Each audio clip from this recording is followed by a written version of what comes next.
First on the list is to consider space and event management cost. Is your backyard even event ready?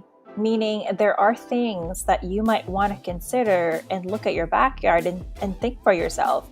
Is this backyard ready to hold guests, ready to serve food, ready for a place for people to lounge and mingle? One thing that comes to mind is, do you have flooring? So depending on the vibe that you're going for, it might be very helpful to have flooring to ensure that guests can walk easily, especially if you're getting married towards the spring or the fall season where there is a higher chance of rain. If it's only soil in your backyard, that's a high risk that the shoes of your guests might sink, and that's not going to be very good and enjoyable or even convenient for your guests. Of course, there are some rentals that can provide you with a flooring. Usually if you rent a tent with that, which most likely something you'll have to consider as well, the tent and the flooring usually go together. That is going to be a significant amount of money in terms of rental. Now, you're also most likely to serve food, regardless if you are only doing a cocktail reception style or a full dinner. You or your caterer will still need a place to prep the food. Prep it, cook it, serve it, clean, put that away, the utensils, all the rentals, the garbage even. You're going to need a place to hold all those. Now, if where you live have space for that, if your backyard has a specific area that can hold that, then that's great. You're definitely going to be benefiting from having a backyard wedding because you have all these things. But if you don't, you're most likely going to have to allocate a space or rent another area where that can be done. Another thing is you might want to consider ready-made food instead that you heat up and serve.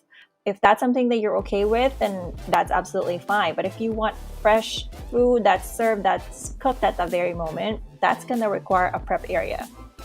Now let's talk about alcohol. You are most likely going to serve alcohol. Depending on how many people and how much alcohol you are serving, you're most likely going to need a permit for that. Not only the permit for the alcohol, but also permit to have a party. Depending on the zone that you're in, there are zoning areas where some people probably are going to get fined if there's noise disturbances. So these things are something that you're also going to have to consider. You're probably going to want a little more dancing, a little, a louder music, some type of party going on for your wedding, of course. And that's going to create some type of noise. Now, you might want to clear that where your local government is and check to see what permits are needed so that you won't get fined or you won't get shut down in the middle of your party. I'm also just going to touch up again on the discussion about the tent and the flooring. Now, I did mention earlier that you will most likely want a flooring if you're getting married somewhat in the spring, fall season. But a tent, however, if you're getting married in the middle of summer, you're still going to want to have some type of cover or shed or just a shield that exists there that is built to help combat that heat. That's going to be extreme heat. And just so you and your guests are comfortable, you don't want to have direct sunlight right to your face, right? So having that tent can help you really, not just with rain, but also just with the sun in general. Now, I don't know a lot of people that love bugs because I certainly hate them with a passion. And if you're doing anything outdoor, not just wedding, but as you know, when you go out, you might want to have something in terms of pest control.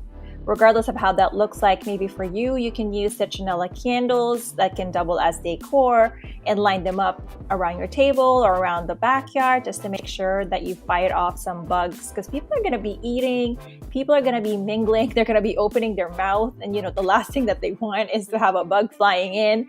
So, and this had happened before, even at a venue where we've done weddings where there are some outdoor activities. It might not necessarily mean the whole wedding, but even outdoor activities like cocktail hour, where there was not enough pest control, there was not enough bug control, I'd say, and there were so much bugs flying around, especially if you have trees, if you have plants around, that's going to be a breeding ground for bugs.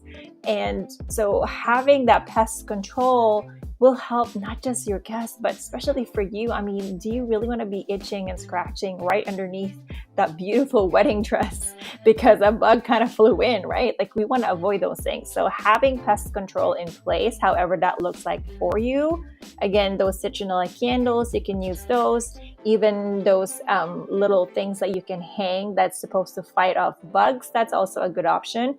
But having this in place and thinking about that will really help you and your guests feel more comfortable. Something to consider as well, I think I've also mentioned this briefly earlier when we were talking about prep areas, is a garbage sorting or garbage storing, however that looks like for you, because there's going to be a lot of food that's left over. If you have multiple courses or you're going to serve a lot of things, garbage is going to accumulate after 30 people quite quickly. Now, of course, this is a wedding, so you don't want to have just, a garbage bin lying around. You might want to have a place specifically for that to be stored, to be sorted, again, however that looks like for where you live. But that's something that you also have to consider.